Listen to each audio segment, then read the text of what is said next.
2017 BMW M760i all-wheel drive V12, going to replace the right front half shaft because there's a slight shudder on acceleration. Feels like it's in the front end. I can feel it in my feet. And inspection, the right front half shaft boot was torn, so I'm going to start with doing that. Okay. So what you need to do is jack it up, support it properly. If it has the wheel lock, get the wheel lock key, remove the wheel lock, and then you'll need a 17 coated socket for your rims. Also, you have an M14 by 125 wheel stud. So when you take the tires off, it holds the tire from falling, okay? And also, you can get this as a complete kit on Amazon. All right, all lug nuts are loose. As long as you got this on the top, it'll hold the tire on for you, okay? Great for going back together as well. Next, I want to remove my right outer tie rod end, and the nut is a 21 millimeter. Once you remove the nut, then you go ahead, hit the knuckle part to break the taper on the tie rod end. Try not to hit the tie rod, and especially the end where the threads are. Tie rod end nut. Hit my knuckle. And it came loose. I had to move it back and forth a little bit and get it out of there because it's got a round type socket, okay? So now I can turn my knuckle around back and forth. What I need to do is possibly undo the upper ball joint, have it come out like that, and then hopefully we can get our half shaft out of there, give us enough clearance. So I have to find out what size these are. That's a Torx bit, inverted, and that's a regular old nut. Okay, the nut's a 14. The E inverted Torx is an E14. What I did was I tried loosening the nut without anything on the end, so it spins the bolt. The bolt spun. Put my socket on there, E14 with a breaker bar to hold it. Remove my nut, and then I could tap this a little bit, and also put my little 3/8 impact on there with my E14 and unscrew it out. And then it almost came out, so all I gotta do is just tap my upper control arm up and hold on to my knuckle at the same time.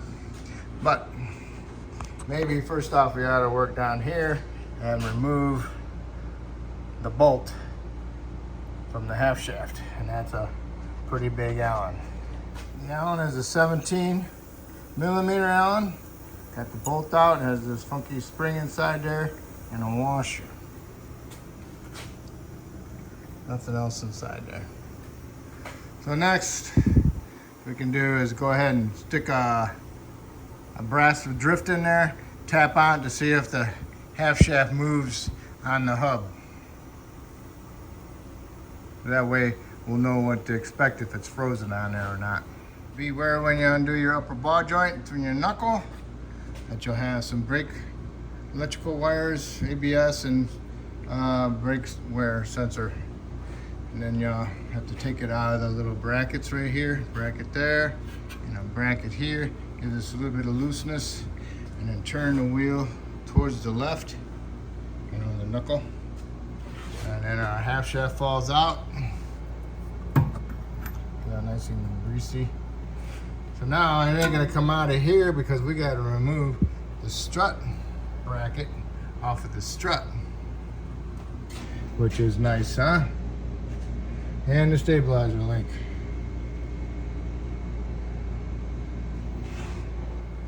I don't think it's gonna fit through that opening. But we'll find out once we get the half shaft off the inner front differential. So I gotta figure out what style that is. All right, I decided I'm gonna remove the fork off of the strut. So I removed the lower bolt and nut off the lower control arm. This is an 18. No, this is a 21. This is an 18. I hit it with the impact without a wrench on it, and it spun the bolt. Okay, so the bolt's not frozen in there. So then I put my wrench on the bolt and I took off the nut, and I put my air gun on the end and unscrewed it out and pushed the bolt through, and then got a wrench on the end of it. And as I used the impact, I pulled it out with the wrench. Then,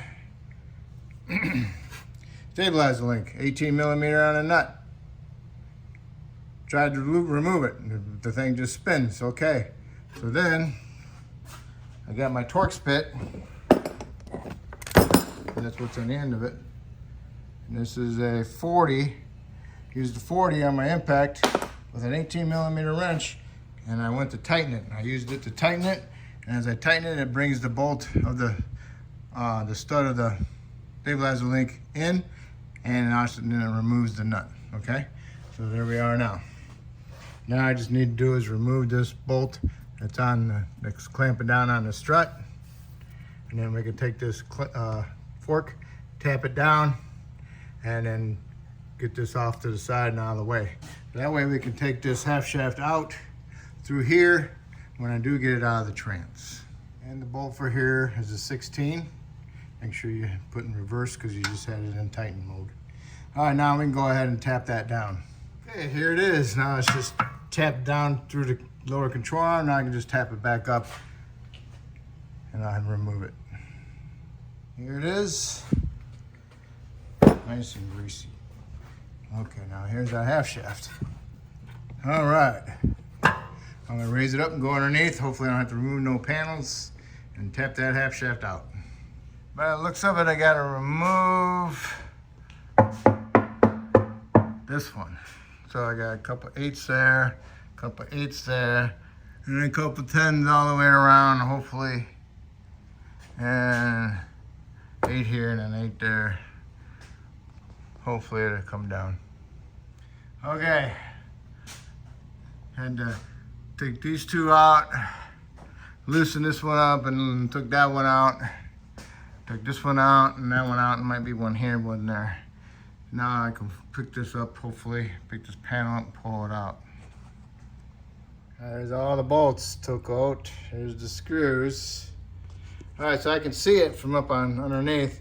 I can see these edges, so all you gotta do is get a pry bar up in there, smack it with a hammer, drive it out, okay?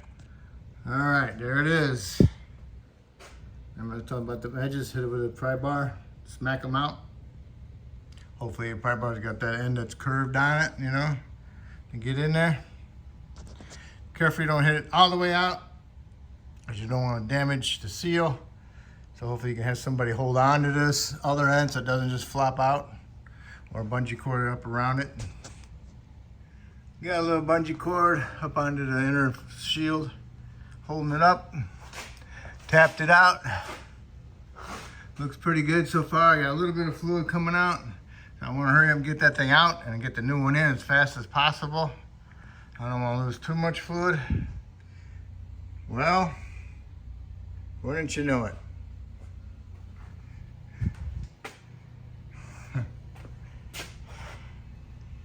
I got the wrong side. I didn't order these parts. Just so you know, now I gotta wait. They're supposed to be coming today, hopefully. All right, I got the new one. Matching it up, looks pretty the same. So what you want to do, put a little bit of grease on the end here where your C-clip is, and a little bit over here where the seal goes into. And then we'll go ahead and get that stuck up into the front differential assembly. Try to hold it straight and push it in, and then you'll have to pop it, you know. Take the end of it and slide it that way and pop it in.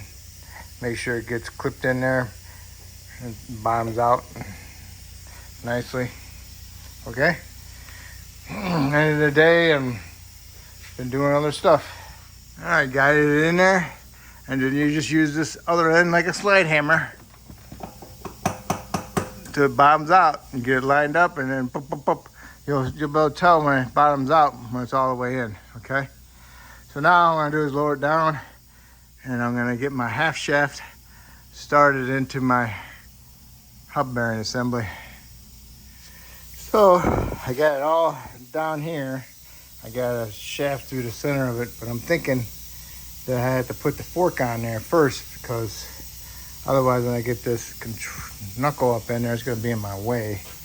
And then I'm gonna have to push down on the control arm and the half shaft to get that fork on there.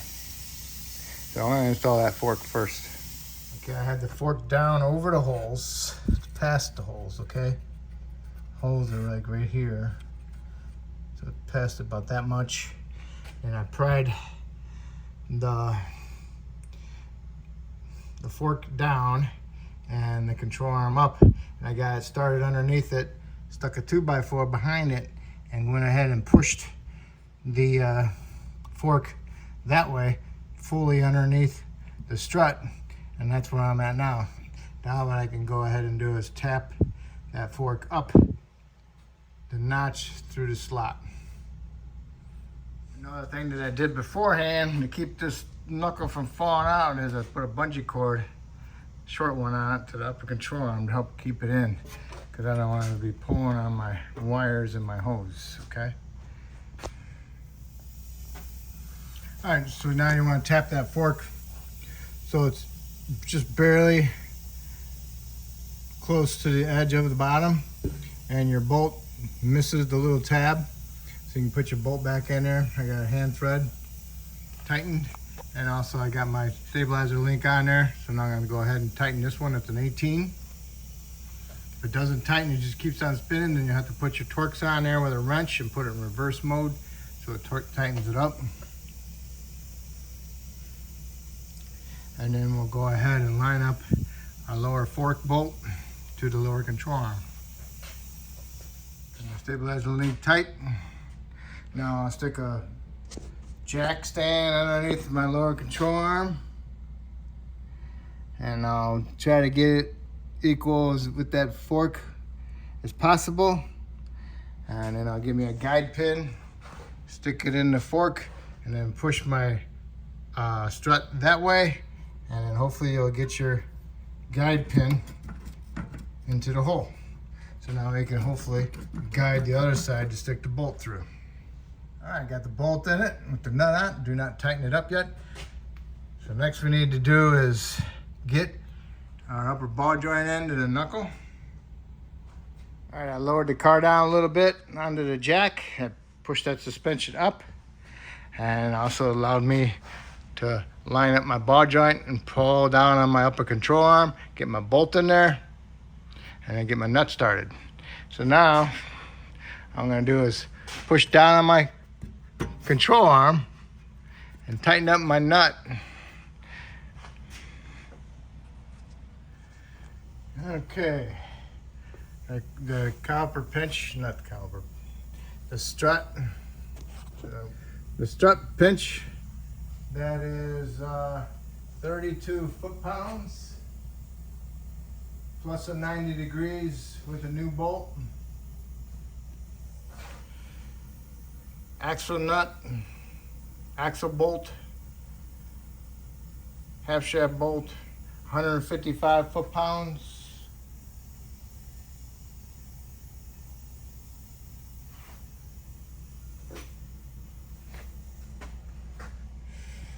Y bolt, that nut, the new bolt, is 75 foot-pounds plus another 90. And you got your upper ball joint up here, which is like, I think that's 32 plus another 90. Okay, so I just tightened them up how I think they should be tightened. So I tightened that one, tightened my pinch bolt, got my strut nut, and I got my Y bolt to my control arm. And when you tighten your lower control arm bolt on the Y, make sure you got your suspension like you're riding on the ground already, okay? So I got the vehicle compressed down onto my jack stand and raised my control arm up, and then I went ahead and tightened it up. So that'd be at ride height bushing wear. So you tighten it up there. So if you tighten it up when it's hanging down, and then You bring it back up, you just wore out that bushing as time goes on, okay? So I just need to go ahead and verify my torque on my axle. What I'll do is I'll stick a screwdriver inside the fins, stop and hit the caliper, and then I can go ahead and tighten it, and that'll be it. Okay, so the screwdriver's in the fins, stops against the caliper, tighten my torque wrench to 155. I reused my old one because I didn't like the washer that came with the new one. Not washer, but the O-ring. So, and I got my electrical wires back in the little fasteners, and everything's all set, everything's tight. So now all I need to do is go ahead and put my tire on and torque the lug nuts to 103 foot-pounds, okay? Then I can remove my jack stand and lower the vehicle down to the ground. And then drive it and see if my vibration went away. All right. Okay, I got my under panel back on, got all my 10mm head screws in and all my 8mm screws in. Okay. And I really didn't lose that much gear lube in the front, so I don't need to worry about it. Only like a couple drips came out. So, and that will be it. So now all I gotta do is lower it down and take it for a road test and see if my vibration is gone on my slight acceleration. Hopefully it's gone, and hopefully I helped you out with this video, and hopefully you can help me out by subscribing to me. And I appreciate it. And the right side pretty much going to be the same thing as the passenger side, except that the shaft has the long end on it, and this one won't. Okay.